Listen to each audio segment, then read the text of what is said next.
Hi everyone, it's Mary Jo. Welcome back to my channel.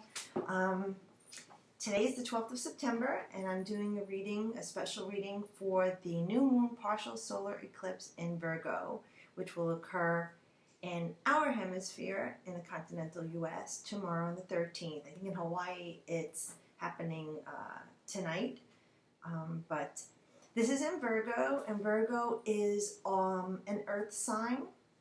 So it's all about things that are in this plane, this world that we materialize, our health, service to others, our well-being. It's about the analytical mind, discerning the truth, organizing, getting everything in order. I've been kind of hazy, I gotta tell you, the last week or so. It happens to me every time just before the new moon and the full moon, and I don't sleep, and I have very prolific or prophetic dreams. So I'm a little stunad, as they say in Italian today, and I don't really like to wear red. I'm an Aries, and I'm supposed to, and I'm wearing red to the hilt today to ground myself and try and snap out of this. So bear with me, and thank you for your patience. But anyway, this is one of those occurrences when the sun and the moon kind of line up together. They're on the same page. And one is that conscious mind and the subconscious mind. It's the things that you want and the things that you need. And, you know, they kind of pull up against each other. You know, one is that sunlight is that daylight. It's that everything is as it is. You could see it. And the wide open is that mental clarity. With the moon and the things that we see by the light of the moon are the things that we kind of feel, that mystery, you know. So the moon represents that emotional side of us that we keep hidden. And the sun reflects that outward sign that we show people, how we shine.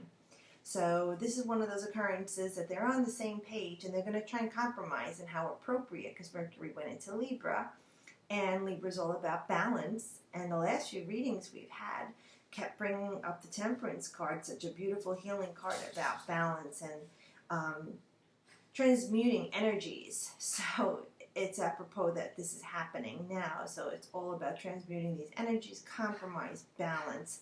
But it's about discerning the truth and bringing out all the answers, okay, that you want everything to be in order and organized. You're very analytical and very cynical about things. So with this, I did like a little kind of, it looks like a kindergarten drawing, but this is basically what we're looking at right now with the planets, and I hope it's not in the reverse. You have the sun, the moon, and the earth. Okay, and where it crosses here, that would be a total eclipse, but our eclipse is partial, so it's up here somewhere and down here, so you can see how the planets line up and how the energy of the sun is going to be blocked a little bit. And some of the notes I had made is that with this eclipse, it obscures vision forward. Okay, like the sun lights things up, so it obscures that vision forward. So it forces us to be kind of in the now, which is more that emotional thing, like I said, with the moon. And how do you see yourself right now? And that's what's important right now. You're not looking to the future, you're looking at right now, because you can't get there until you deal with here. How does the now relate to the past? And when we talk about the past, we talk about karmic pasts, which in quantum physics, we're talking about all of our lives are happening concurrently. If you don't want to get into that whole thing with string theory, but all of what people call their past lives, which are technically all happening at the same time, the future, the past, and now, everything. Karmically, what's going on? Okay, how are we dealing with that? And how the past is relating right now that you're looking at. So what do you need to think about, that everything that's been tying you down from all the experiences that you're having in your life, past life, now, and how does that relate to the past? What can you do now to change the present? You know, that's kind of like obvious, but how many of us really think about that? We're always thinking about tomorrow instead of dealing with today. And then it's a quantum leap, the old into the new. So with that, I also want to mention that since it's on the 13th, And the way we've been taught in our society is that the number 13 is bad luck, and especially on a Friday.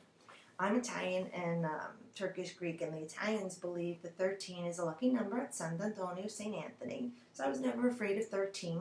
I always embraced it. But interesting how where this all started from. I don't know, the powers that be started putting fear into us to fear 13. But let me just tell you some of the interesting things I found out metaphysically about the number 13. The power of the number 13, waking up humanity. Wow, I guess they don't want us to be awake and be aware.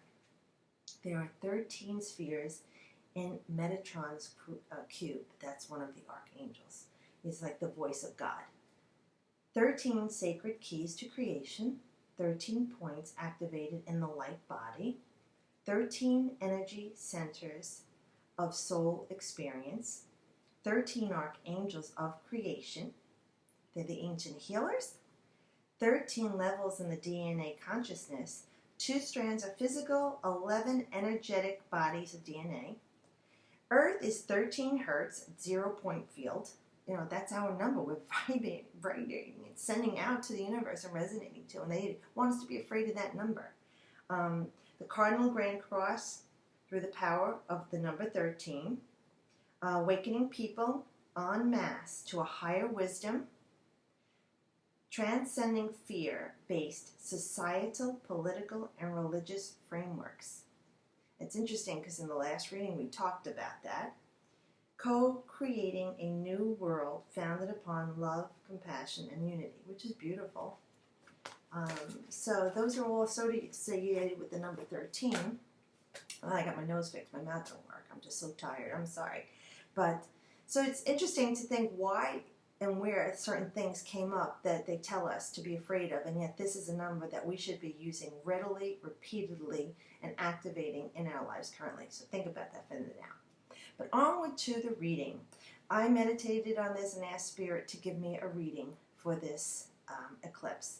And it's a 5-card spread, and I kept feeling compelled for something more, an outcome. And I said, well, you know, I don't really want to, but they say turn the card. Interesting. So I came up with the world. So we're going to get to this reading. The first card in the center is the 5 of Pentacles, and the way they said this is going to be your state of mind right now. And this again is the Sierra Marchetti deck, the Gilded Tarot. I love it.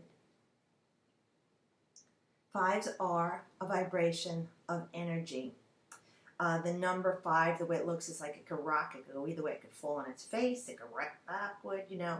But the 5 is sometimes uncertainty or things that we think could happen. You know, what seems isn't always what is.